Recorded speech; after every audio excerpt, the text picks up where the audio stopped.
1958년 노벨상 연설문을 들여다보면요. 과학자들이 유전자가 대체 무슨 일을 하는지 처음으로 알아냈던 그 과정, 정말 흥미진진한 이야기가 숨어 있습니다. 오늘 그 이야기를 한번 파헤쳐보겠습니다. 그러니까 과학자들이 유전자가 있다는 건 꽤 오래전부터 알았어요. 근데 대체 그게 세포 안에서 무슨 일을 하는지는 아무도 몰랐던 거죠. 정말 완전한 미스터리였습니다. 당시 상황이 어땠냐면요. 1958년 노벨상 연설에서 이런 표현이 나와요. 유전자의 효과가 당혹스러울 정도로 다채로운 그림 같았다고요. 너무 복잡해서 어디서부터 손을 대야 할지 감도 안 잡혔다는 뜻이죠. 자, 그래서 첫 번째 파트에서는 이 과학 탐정 이야기의 무대를 한번 살펴보겠습니다. 바로 유전자의 블랙박스, 그 근본적인 미스테리를 푸는 과정이죠. 이게 무슨 말이냐면 유전자가 뭐랄까 생명의 청사진이라는 건 다들 짐작하고 있었어요. 그런데 그 청사진을 어떻게 읽는지, 그게 세포한테 자, 이제 이걸 만들어! 하고 지시하는 그 구체적인 방법은 전혀 몰랐다는 거죠. 자, 그런데 여기서 진짜 반전이 일어납니다. 이 거대한 돌파구가 어디서 나왔는지 아세요? 바로 지구상에서 가장 흔하고 보잘것없어 보이는 생물, 곰팡이 연구에서 시작됐다는 겁니다. 보통은 초파리처럼 복잡한 생물을 연구했거든요. 유전자 효과가 막 뒤엉켜서 추적하기가 정말 힘들었죠. 그런데 조지 비들과 에드워드 테이텀은 완전히 다른 길을 갔습니다. 아주 대담하고 예리한 선택이었죠. 그냥 설탕이랑 소금만 주면 알아서 다 만드는 아주 단순한 빵 곰팡이를 연구하기로 한 거예요. 그리고 이들의 실험 방법이 정말 기가 막히게 우아합니다. 한번 보세요. 먼저 곰팡이를 기본적인 영양분만 주고 키워요. 그 다음에 엑스레이로 유전자를 하나씩 망가뜨려서 돌연변이를 만드는 거죠. 그리고는 이 기본 영양분만으로는 더 이상 못 사는 녀석들을 찾아냅니다. 마지막으로 그 돌연변이가 정확히 어떤 물질을 못 만들게 됐는지를 딱 집어내는 거예요. 어때요? 체계적으로 기계를 부숴보면서 각 부품의 역할을 알아내는 것과 똑같죠. 자, 이 똑똑한 실험이 결국 무엇을 밝혀냈을까요? 바로 유전자의 블랙박스 미스터리를 풀어버린 핵심적인 발견, 생명의 조립 라인에 대한 이야기입니다. 이 발견을 제대로 이해하려면 효소라는 걸 먼저 알아야 돼요. 효소가 뭐냐면요. 세포 안에 있는 작은 일꾼이라고 생각하시면 편해요. 조립 라인에서 딱 자기한테 맡겨진 한 가지 일만 처리하는 그런 일꾼이요.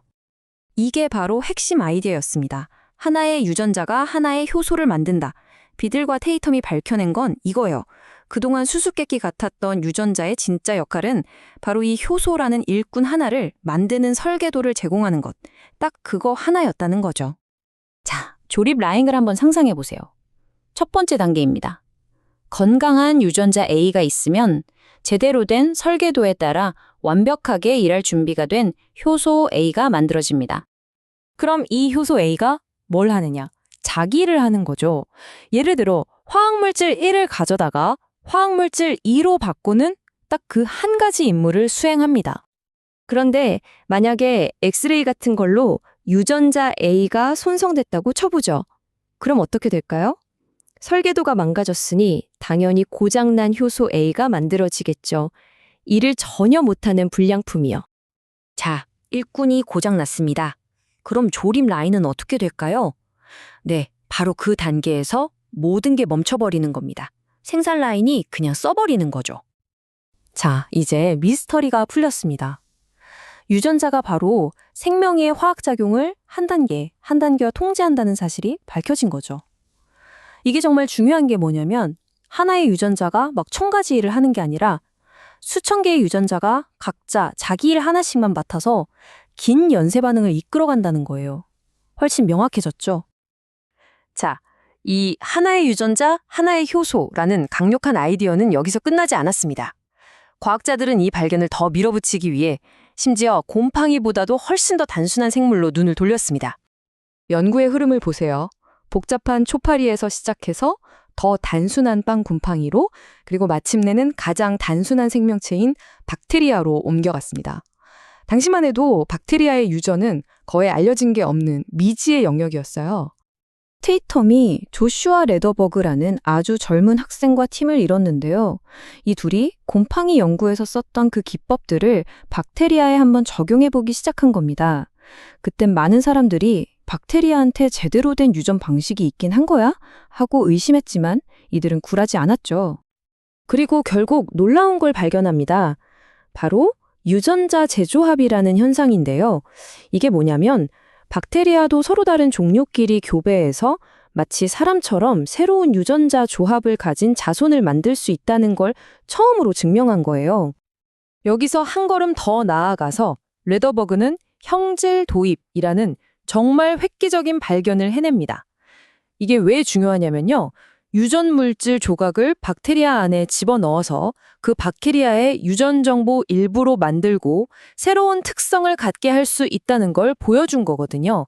말하자면 인류가 처음으로 생물의 유전자를 실험적으로 조작하는 데 성공한 순간이었죠. 자, 이제 마지막 파트입니다. 이 모든 발견들이 오늘날 우리에게 어떤 의미를 갖는지 그 거대한 유산에 대해 한번 이야기해보죠. 바로 생명의 코드를 다시 쓰는 것에 대한 이야기입니다.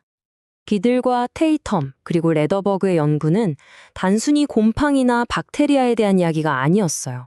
이게 현대 생물학 전체의 기초를 다진 겁니다. 세포가 에너지를 어떻게 만드는지, 바이러스가 어떻게 우리 몸을 감염시키는지, 암 연구의 새로운 길을 열고 유전공학의 토대를 마련했죠. 정상적인 상태든 병든 상태든 모든 생명체를 연구할 수 있는 강력한 도구가 된 거예요. 결론적으로 말해서 이 연구 덕분에 인류는 생명의 코드를 그저 읽는 수준을 넘어서 어떻게 하면 그 코드를 직접 쓸 수 있을지를 배우기 시작한 겁니다. 정말 엄청난 변화죠. 그래서 결국 이 모든 이야기의 핵심은 이겁니다. X선을 쬐인 빵 곰팡이라는 아주 작은 시작이 생명 현상을 바라보는 우리의 관점 자체를 근본적으로 바꿔놓았다는 것. 그리고 그 결과 우리는 생명의 코드를 다시 쓸 수 있는 힘을 갖게 됐죠. 자, 그렇다면 그 코드를 다시 쓸 줄 알게 된 우리에게는 과연 어떤 책임이 따를까요? 한번 생각해 볼 문제 아닐까요?